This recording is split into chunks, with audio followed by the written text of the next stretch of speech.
Bad as it feel. I've got the virus my kids had all last week, and I managed to avoid. Oops. Looks like my luck ran out. Yay, me.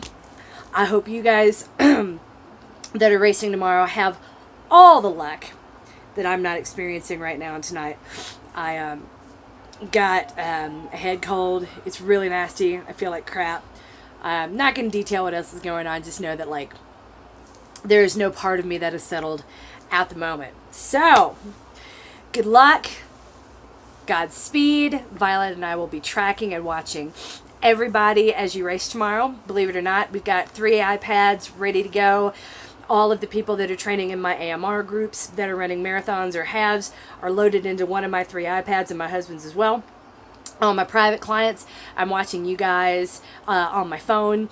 And that's a big deal, man, because my phone is a BlackBerry. So if I've got you loaded on an app on the BlackBerry, that means I had to go figure out how to do that, because BlackBerries typically don't. So that's how you know you're coached and loved. And if you don't feel loved by now, you never will, or you just don't want to be.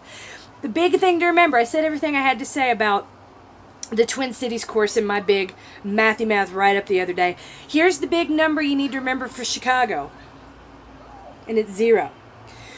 What's funny about Chicago is that it's flat, and everyone's like, oh, it's flat and fast. And this is where I go like, okay, what? It is not known as a fast race. It is rumored to be a fast course because the elevation looks like this, and that's awesome. But flat and fast, generally speaking, falls apart beyond the 10K distance. Reason being, you've got one kinetic chain working over and over and over and over and over again, and your rate of fatigue increases exponentially after that first hour. And speaking of which, during that first hour in Chicago, you're not going to have good GPS signal. It's not reliable at all. Hopefully you read my course strategy. If you didn't, now is a very good time to go into the Thursday Extra and pull it out of there. And if you don't know what the Thursday Extra is, what are you paying for? Because everything you need to know about the course is in there.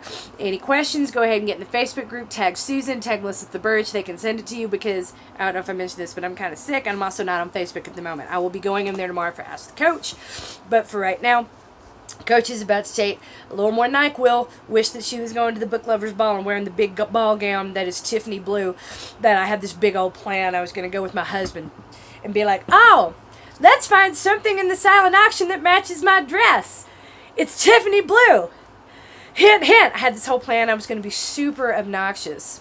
And I'm really disappointed I don't get to execute that plan. So, first world problems. We're going to focus on the first world problems because my Facebook page is filled with all the other problems that I've been focused on this week. So, yeah, we're going to focus on not getting to wear my Tiffany blue dress tonight or execute my beautiful plan to badger my husband into buying me something that we totally don't need. Anyway. All that just to say, Chicago is it is deceptively tough for 2 big reasons. Well, 3 big reasons. Number one, that lost GPS signal, man. You're going to be tempted to go out with everyone else because you don't know what you're doing. Or if you can't sense where you're at, you get a little disoriented and you're going to follow the people around you. And there's no guarantee that those people have GPS signal either, have any idea what their pace is, or are making good choices. Listen to yourself. Listen to your body and focus on effort. You know by now, if you've only been training with me for 20 weeks, the one thing I've needed you to learn is what easy effort feels like. You have permission to go faster than that, and the other number that you've hopefully practiced a lot if you've been doing the pickups and the accelerators properly is 10K pace, which is 2 minutes per mile faster than your easy effort pace. You're probably not going to run your 10K pace in a marathon, and you shouldn't try it. So if you're not sure where you're at, check into that feeling until you have that number, and go then remember your pace limits and your effort limits. The good thing about heart rate is that it is never deterred by the big buildings around you. So if you don't have a pace cap, you can go back to those heart rate caps. They will help you. They won't save you, but they will help you. The other thing to remember, if you've done an EAT, whether or not you've done an EAT, all the race strategy is a guide for good decisions. Anything above the numbers that I gave you is an increasingly bad decision, more than likely.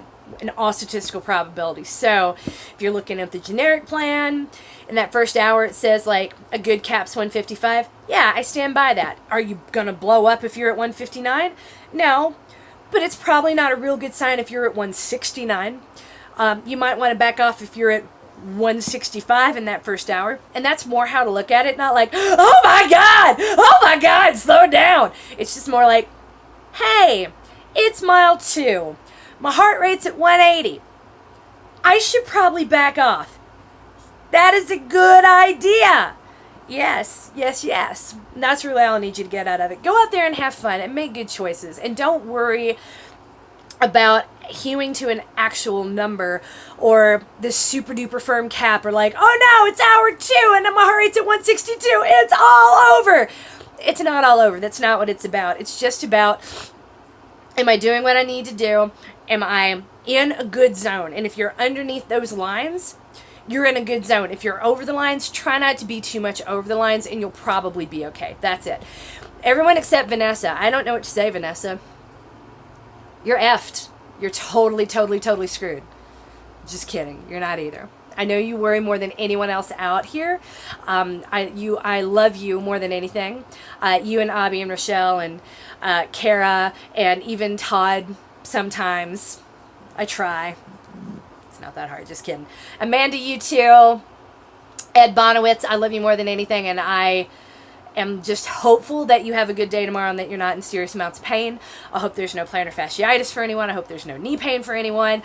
My fingers are crossed for all you guys. Just remember to take it super easy in that first hour. It's going to be disorienting and you're going to be off. Because the other problem with Chicago, and the reason I'm hoping it's still cold like and rainy like it was for you today, is it can be really effing hot. And especially being in a city where all of that sunlight, if there's no clouds and there's just like bright sun, it's going to be bouncing off the metal in the buildings, bouncing off the concrete on the ground, bouncing off the asphalt, and soaking you. So 60 degrees is going to feel like 80 degrees really quickly. So be careful. Again, make good choices. That's another reason why I really don't like this race for PRs. And I strongly discourage people against it. And the third reason I don't love this race, Chicago that is, I'm talking about the Chicago Marathon, is all those dog leg turns because people are stupid. And I mean that lovingly, because when you get tired and you've been moving a lot and you've been moving really quickly, you're going to see, everyone sees a corner and they're like, oh my God, I got to slow down. Ah! And they hug that turn and try to like run it in a box, which is weird because like anyone that spends a lot of time doing tangents knows that you want to kind of come in a curve like that to save momentum and not have to slow down. Hell, just watch The Martian. They don't even do math in that movie. They just draw pictures. We're going to have a slingshot around the moon and then come back this way. It's beautiful. Think about that. You want to be the thing that Donald Glover is sending around Mars to save the astronaut that's abandoned there. Just go pull that clip. That's what you want to do. You want to slingshot around the corners. You don't want to hug them tightly, because think about it. When you're teaching your kid to drive, right? They take a right turn. They slam on the brakes to do it. You got to slow down to take a turn for sure, but you don't need to hit the brakes. Everyone in that race is going to hit the brake because they're taking the turn too tight. Don't take the turn too tight. Don't take the turn too tight. No. I want that in your head as you get near the turns. Don't come. Everyone's going to be going to the right. You get on the outside, stay there and slingshot around them. Okay? Because they're going to slow down too much and then speed up too much. And that is the official Coach MK position on how to take a turn in Chicago. And there's a dog leg turn in just about every single mile. So as it gets hot and you have no GPS signal, just remember you're coached, you're loved. You're probably not going to set the new world record in this race because some really fast people are there trying to do exactly that. All you need to do is not die and have fun. You're at a world marathon major. Go have a great time. For everyone running Twin Cities, same thing. You're running one of my favorite races in the whole wide world. Go live it, love it, enjoy it, relish every minute of it. That's pretty much it. If there are no questions, and it doesn't seem like there are, since I'm not on Facebook, remember, this is the time to jump in here and ask me questions. So if I don't see any, just know that you're coached, you're loved, you're winning at life. And to all my private clients, I love you guys so much, and I wish I was in Chicago with you, and maybe I will be next year. Who knows? Everyone keep Vanessa sane. Keep Ed from getting hurt. Keep Kara from cursing too much. They won't kick her out of the race for cursing too much, but someone might kick her in the face for too much bitching as that race goes on. Don't let her do that. Oh my God. Oh my God. Abby, I'm not there, but I trust you to hold down the fort and take care of everyone for me. I will be waiting for you with open arms when you get back and running with you next Saturday morning. I love you guys. I really, truly do. You're the wind beneath my wings. You are my joy. And I will be watching and waiting and praying and crossing my fingers. And just know that even though I'm not with you, my spirit is with you guys. Absolutely. Right now. Have a wonderful night. Goodbye.